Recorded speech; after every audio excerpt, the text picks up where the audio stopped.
Je m'appelle John Smith. J'ai rencontré ma femme Kay, qui a 4 ans de plus que moi, dans une salle de sport. Je travaille comme instructeur. Kay est venue pour une leçon d'essai. Au cours de ces leçons, nous mesurons d'abord les statistiques corporelles du client, puis lui faisons visiter la salle de sport et lui apprenons à utiliser les machines. L'instructeur des cours d'essai change chaque semaine. Les rendez-vous peuvent être pris en ligne. Kay avait réservé pour 10 heures du matin. Je pouvais dire que c'était elle dès que je la voyais errer. Je m'appelle Kay, je suis ici pour la leçon d'essai. Bonjour, je m'appelle John. Merci d'avoir réservé un cours d'essai. C'était notre première conversation. Honnêtement, j'ai été surpris de voir à quel point Kay était mince quand je l'ai vue pour la première fois. Je me suis demandé pourquoi elle venait au gymnase. Plus tard, elle m'a dit qu'elle voulait se muscler. Après la leçon d'essai, elle a décidé de s'inscrire à la salle de sport. Au fil du temps, comme elle venait plus souvent, Kay m'a discrètement donné ses coordonnées. C'était la première fois qu'une femme m'approchait, alors j'ai pensé que c'était une farce. Mais nous avons commencé à parler, à sortir ensemble et finalement à nous marier. Kay voulait un grand mariage, alors nous l'avons organisé à Hawaï. Nos amis de gym ont même pris l'avion pour nous rejoindre. J'ai rencontré la meilleure amie de Kay, Emily, et son vieil ami d'université, Mike, pour la première fois là-bas. Notre mariage était épanouissant. Quand j'étais célibataire, je mangeais seule des repas achetés en magasin. Mais après le mariage, je rentrais à la maison dans une maison éclairée, un délicieux repas et un bain chaud qui m'attendaient. Et, bien sûr, Kay m'accueillait avec un sourire. Cependant, notre bonheur a été de courte durée. L'une des principales raisons était notre incapacité à avoir des enfants, ce que nous désirions tous les deux. Nous aimions tous les deux les enfants. Nous pensions que cela arriverait rapidement. Mais même après 2-3 ans, il n'y avait aucun signe. À la 4e année, nous avons décidé de nous faire tester. Trouver une cause aurait pu apporter une certaine conclusion. Mais malheureusement, il n'y avait rien de mal avec aucun de nous. C'était juste une question de timing. Nous étions tous les deux en bonne santé, mais nous ne pouvions pas concevoir. Cela nous a fait penser que c'était peut-être une question de compatibilité ou de destin. Mes sentiments ont dû se manifester parce que j'ai accidentellement fait pleurer Kay une nuit. Un programme d'information mettait en vedette des enfants. Ils sont tellement adorables. J'ai lâché innocemment. Réalisant mon erreur, j'ai rapidement changé de chaîne. Pourquoi le changez-vous? J'ai pensé que cela pourrait vous déranger. C'est vous qui êtes dérangé. Attendez, calmez-vous. Je suis calme. C'est toi qui me traites comme si j'étais fragile. Dit-elle en fondant en larmes. Kay. Après cela, nous avons complètement cessé de parler des enfants lorsque les enfants sont montrés à la télévision. Nous n'avons plus abordé le sujet. La tension était suffocante. Je me suis donc mis à la pêche, un passe-temps suggéré par mes copains de gym. Malheureusement, l'ami qui l'a recommandé avait un horaire complètement différent. Je ne pouvais donc pas apprendre de lui, et c'est à ce moment-là que Kay m'a présenté à Mike. Selon Kay, c'est un pêcheur expert qui possède même un bateau. Étant le meilleur ami de ma femme, j'étais assez nerveux au début. Bonjour, ravi de vous rencontrer. Eh bien, pas pour la première fois, mais vous savez. C'est la première fois que nous avons une conversation. Je suis vraiment heureux d'avoir un autre compagnon de pêche. Mike était incroyablement gentil et a fait un excellent travail pour me soulager des nerfs. Ses talents de pêcheur étaient aussi impressionnants que qu'elle avait dit. Il était très facile à vivre et agréable à côtoyer. Passer mes jours de congé à pêcher est devenu une échappatoire à la relation froide avec Kay. Comme je passais tous les week-ends à pêcher, j'ai commencé à m'inquiéter pour Kay, alors j'ai suggéré un week-end pour nous trois. Mike a réservé le séjour dans un lodge à Asheville. Je suis désolée de m'être immiscée dans le voyage de votre couple. Ne sois pas bête. Vous n'êtes pas intrusif. Merci d'avoir réservé ce fameux lodge. Eh bien, vous avez dit que Kay voulait y aller. Vous vous en souvenez? Je n'avais pas prêté beaucoup d'attention à l'époque. Mais en y repensant, il y avait peut-être quelque chose de plus dans leur conversation. Déposons nos sacs au lodge et allons pêcher de nuit. Pêche de nuit. Ça a l'air génial. Je ne l'ai jamais fait auparavant. Je savais que Monsieur Smith était curieux à ce sujet. Merci. Même après toutes ces semaines, ne vous appelez-vous pas toujours M? Mike et moi nous sommes regardés. Elle a peut-être raison. Il est peut-être temps que nous laissions tomber les formalités aujourd'hui. Ça a l'air bien. Si quelqu'un utilise M, il me doit 10 $. 10 $, c'est trop. Je voulais dire, c'est un accord. 10 $ c'est. J'ai été surpris de voir une facette de Kay que je n'avais jamais vue à la maison, vivante et jeune dans sa conversation. La pêche de nuit était géniale. Les yeux du poisson brillaient en bleu dans l'eau, créant une scène magique. La technique était différente de la pêche de jour, déplaçant la canne de haut en bas le long du mur de la jetée. Même Kay, un débutant, pouvait le faire facilement et attrapait le plus de poissons, grâce à la chance du débutant. Nous avons dîné tard dans notre chambre. Nous avons dégusté un festin de fruits de mer. C'était un repas délicieux pour nos yeux et notre estomac. Après avoir mangé, nous avons pris un bain. Mike, se sentant fatigué, a opté pour la douche dans notre chambre. Se sentait-il mal à l'aise de s'immiscer dans le temps de notre couple? Comme nous étions tous proches, nous avons décidé de dormir dans la même chambre, en installant nos lits côte à côte. On a l'impression d'être de retour à l'université. C'est certain. Je suis allée dans une école réservée aux garçons. Cela a dû être ennuyeux. Et, n'insulte pas ma jeunesse. C'était amusant à sa manière. J'envie un peu l'expérience réservée aux garçons. C'était juste malodorant et misérable. Nous avons tous ri. J'aurais aimé que ces moments amusants durent éternellement. C'était comme une amitié entre hommes et femmes que je n'avais jamais connue dans ma jeunesse. Tout cela grâce à Mike. Je ne suis pas très douée pour l'alcool, alors je me suis endormie à un moment donné. Je me suis réveillée vers 4 heures du matin. Il faisait encore sombre dehors. J'ai un terrible mal de tête avec la gueule de bois, probablement à cause des restes d'alcool. C'était amusant, mais je me suis probablement laissé emporter. Puis, dans l'obscurité, j'ai entendu des voix. J'ai pensé à demander à Kay de m'apporter de l'eau, si elle était réveillée. C'est difficile de rompre, mais si c'est pour le bonheur, ça vaut le coup. Ron. En plissant les yeux dans l'obscurité, je pouvais faiblement distinguer une scène choquante. Mon visage est devenu pâle. Kay et Mike se tenaient la main et se regardaient dans les yeux. C'est nous, Mike. Ne vous inquiétez de rien. Merci, Kay. Je vous fais confiance. Je t'aime. En entendant leur conversation, j'ai allumé la lumière avec hésitation. Alors que la pièce s'éclairait, ils se tenaient en effet la main. Mais ils ont rapidement lâché prise, surpris par mon réveil. Que se passe-t-il? J'ai lâché. Vous étiez debout? Qu'est-ce que c'est, se tenir la main? Je vous ai entendu parler tous les deux.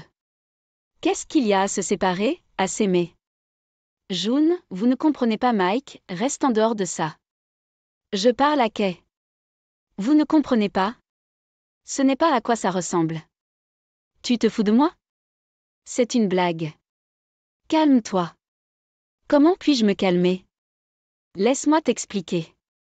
Mike, reste tranquille. Mais... Exactement, c'est le problème. Depuis que nous nous sommes rencontrés en trio, j'ai ressenti quelque chose de plus que de l'amitié dans vos conversations. Étiez-vous tous les deux ensemble depuis le début? Nous ne sommes que des amis, rien de plus. Qui croirait cela après avoir vu cela? Je me sens trahi, Mike. Je pensais que nous étions devenus amis, mais était-ce juste parce que vous aviez un truc avec Kay? C'est pas vrai. Il ne se passe vraiment rien. Donc, vous le niez tous les deux.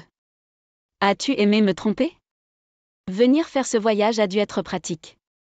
Assez déjà. Nous vous disons qu'il n'y a rien entre nous. Ah. Maintenant, vous êtes sur la défensive. Est-ce pour cela que nous ne pouvions pas avoir d'enfants? Parce que tu étais avec lui. De quoi tu parles? Tu t'assurais que nous ne pouvions pas concevoir parce que tu étais avec lui? C'est horrible. Horrible. C'est maligne. Sors. Laissez-moi tout de suite. Bien. Allons-y, Mike. A déclaré Kay. Mais... Allez-y tous les deux. Ils quittèrent la pièce. Je n'avais jamais été aussi en colère. Mes sentiments de trahison ont explosé de manière incontrôlable. Je ne pouvais pas l'arrêter. Kay et Mike ont une liaison. Pourquoi ne m'en étais-je pas douté dès le début? Mike est du sexe opposé. Existe-t-il un meilleur ami du sexe opposé? Mais étrangement, j'avais fait confiance à Mike. C'est pourquoi ça faisait encore plus mal. J'avais toujours voulu des enfants.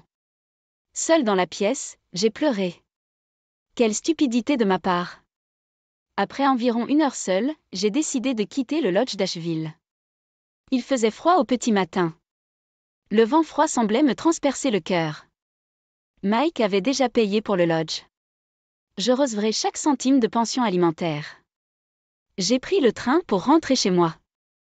Alors que je commençais à me calmer et à planifier de parler avec Kay, j'ai découvert qu'elle était partie avec toutes ses affaires. À contre-séhure, j'ai appelé Mike. C'est moi. John, je suis vraiment désolée pour tout à l'heure. Je ne voulais pas provoquer un malentendu. Je vous en parlerai plus tard, Mike. En ce moment, je ne trouve pas Kay. Savez-vous où elle est? Non, je ne l'ai pas revue depuis. Merci. Attendre. Quoi? Peut-être qu'elle est chez Emily. Emily? Oui, je vais essayer là-bas. Je ne voulais pas parler plus avec Mike, alors j'ai raccroché brusquement. J'ai appelé Emily. Effectivement, Kay était chez elle. Je suis allée parler à Kay. Elle a continué à tout nier. Emily s'est excusée parce que c'était un problème conjugal. Elle nous a laissés parler seuls. J'ai perdu mon sang-froid plus tôt.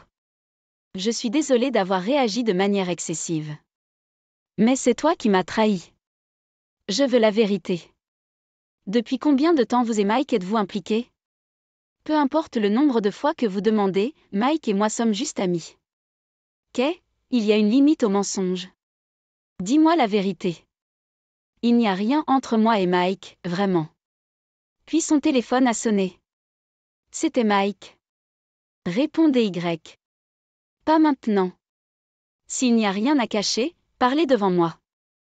Bien. Elle répondit à l'appel. Bonjour? Oui, je vais bien. Je vais tout expliquer. S'il vous plaît, ne faites pas ça. Vous vous souvenez de ce qui s'est passé la dernière fois? Ne vous inquiétez pas pour moi. Je vous rappellerai plus tard. Son inquiétude pour Mike m'a rendu furieux à nouveau. Qu'a dit Mike? Désolé. Tu avais raison. Alors vous l'admettez? Oui. Depuis quand? Il y a longtemps. C'est absurde. Désolé.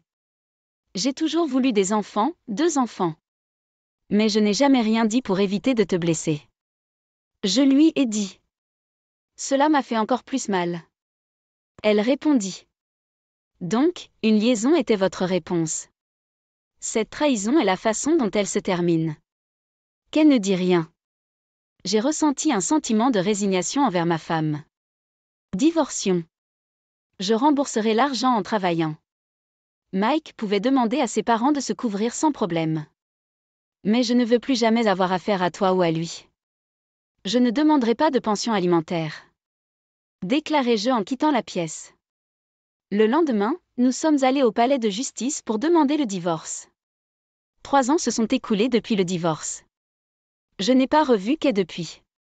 Je travaille toujours à la salle de sport. Je ne suis pas allée pêcher depuis non plus. Je le veux, mais cela me rappelle des souvenirs douloureux. Je suppose que la pêche n'est pas le problème. Il est peut-être temps de recommencer. Je me suis dit, c'est à ce moment-là que j'ai vu un visage familier au gymnase.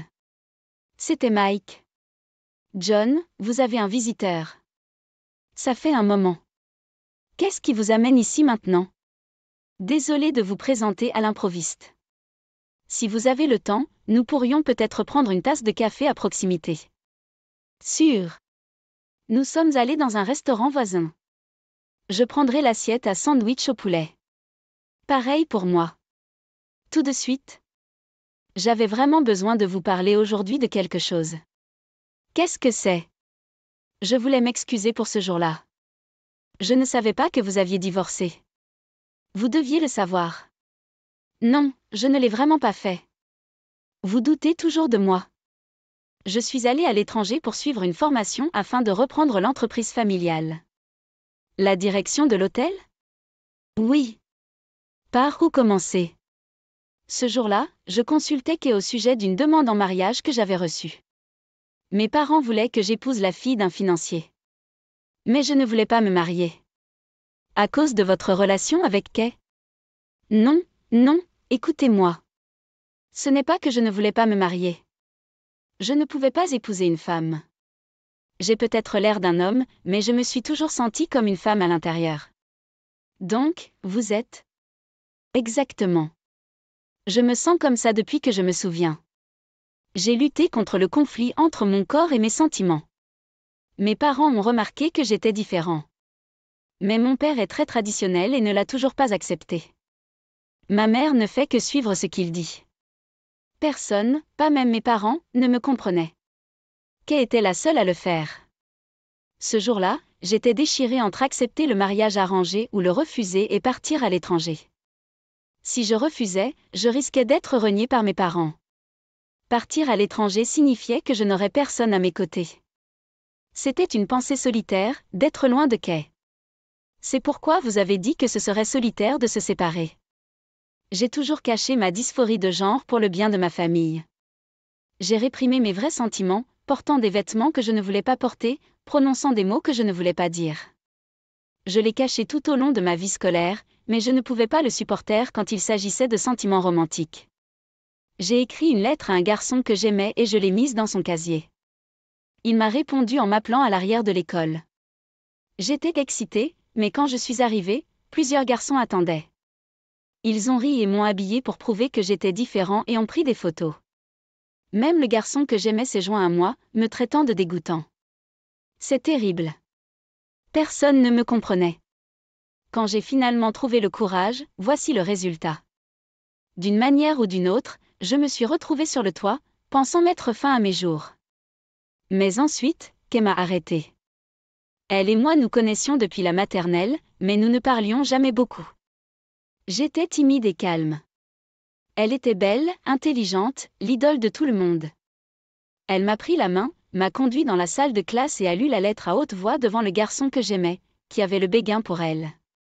Les joues du garçon devinrent rouges vifs et lui crièrent d'arrêter de lire. Elle termina, déchira la lettre. Peu importe à quoi vous ressemblez. Il est 1 million de fois meilleur que quelqu'un avec un noyau pourri. J'aime Mike tellement plus que toi.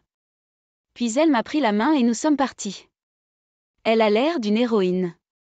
Pour moi, elle l'était. Nous avons commencé à parler tous les jours après cela. Kay connaissait en quelque sorte ma dysphorie de genre depuis le début. Grâce à elle, les intimidateurs ont cessé de me déranger et l'école est devenue agréable. Tout cela vous est arrivé.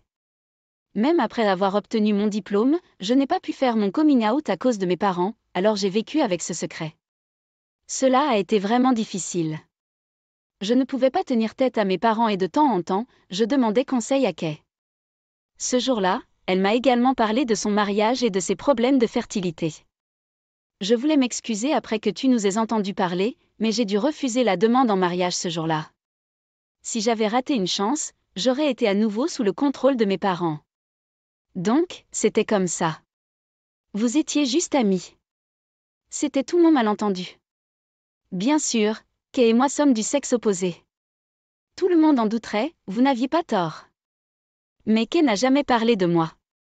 Elle croyait que vous la comprendriez et que vous lui feriez confiance. Je vois. Je n'ai découvert la vérité que récemment. Quand je suis retournée dans ma ville natale, j'ai rencontré les parents de Kay et j'ai appris le divorce et qu'elle avait un enfant. Quoi? Vous ne le saviez pas? J'étais sans voix. Compte tenu de mes pensées suicidaires passées, Kay n'a jamais parlé de ma dysphorie de genre à personne, probablement même pas à vous. Je pense qu'elle t'attend toujours, espérant que tu reviendras. Après avoir rencontré ses parents, je suis partie sans voir Kay. Je suis revenue pour m'excuser auprès de vous et vous raconter toute l'histoire. Merci d'avoir partagé une histoire aussi douloureuse. Je l'apprécie. C'est ma faute. S'il vous plaît, allez la voir bientôt. Droite. Je voulais aller voir Kay immédiatement. Je suis allée chez ses parents. Ses parents ont été surpris de me voir. S'il vous plaît, laissez-moi parler à votre fille. Kay sortit de la maison. Parlons dehors. Nous avons marché jusqu'à un parc voisin. Pendant tout ce temps, je réfléchissais à la façon de m'excuser auprès de Kay. Je ne lui avais pas fait confiance, j'avais des insécurités dans notre mariage. Et je n'ai pas réussi à comprendre ses luttes. Peut-être que si j'avais écouté davantage, elle m'aurait parlé de Mike. Vous êtes venu parce que Mike vous l'a dit, n'est-ce pas? Oui. Maman et papa ont dû tout lui dire, même si je suis resté silencieux. Vous avez entendu parler de Mike? Oui, m'a-t-il dit. Je suis sûre que vous avez été surpris. Je l'étais, mais plus que cela, j'ai réalisé que je te devais des excuses. Les gens croient ce qu'ils voient. N'importe qui aurait pu douter de moi et de Mike. Mais j'ai toujours pensé, au fond de moi, que tu me ferais confiance. Mais vous ne l'avez pas fait. Je ne pouvais pas non plus supporter les suppositions sur notre infécondité. Je suis vraiment désolée. Avec le recul, je me rends compte que j'étais aussi en faute. Je n'ai pas parlé de Mike et j'ai juste agi comme si nous n'étions que des petites amies. Je ne pouvais pas parler de Mike. Il pense m'avoir sauvée, mais c'était l'inverse. Je ressentais la même chose que lui à ce moment-là. Quoi? L'entreprise de mes parents était en faillite et nous avions des dettes. Ils se battaient constamment. Mon père est devenu erratique et j'étais seule. C'est là que j'ai sauvé Mike. Il était si reconnaissant et voulait toujours me remercier. Son aide a remis l'entreprise de mon père sur les rails. Je ne pouvais parler à personne de mes sentiments, mais Mike était différent. Même après le remariage de mes parents, il a écouté mes sentiments compliqués. Donc, je voulais le soutenir en retour. C'est pourquoi je ne vous l'ai jamais dit. J'ai réalisé trop tard que je ne pouvais pas revenir en arrière. Je pensais que tu serais plus heureux avec quelqu'un qui pourrait te donner des enfants. Et puis, ironiquement, j'ai découvert que j'étais enceinte après le divorce. J'ai élevé notre enfant seule. Récemment, j'ai commencé à espérer que tu reviendrais peut-être pour nous, même si cela semblait impossible. Je suis revenue. M'exclamai-je bruyamment. Oui. Je suis désolée de vous avoir fait attendre. La mère de Kay est apparue avec un enfant qui a couru vers nous. À mi-chemin, l'enfant lâcha prise et courut tout seul. Tyler, sais-tu qui c'est? Papa? J'étais stupéfait. Je lui ai dit que son père travaillait loin, croyant que tu reviendrais un jour. Je vois. Tyler, je suis désolée de t'avoir fait attendre. Papa, tu es à la maison. Je suis rentrée. J'ai serré mon fils dans mes bras, essuyant mes larmes. Kay pleura aussi. Merci d'avoir attendu. Je ne suis pas parfait, mais revenons à une famille. Je ne te ferai plus jamais de mal. Et je te protégerai aussi de ma vie. Kay pleura et hocha la tête. J'ai pris la main de Tyler et nous sommes rentrés ensemble à la maison. 3 ans, c'est long ou court? Je suis prêt à rattraper le temps perdu avec beaucoup d'amour. Je ne lâcherai plus jamais.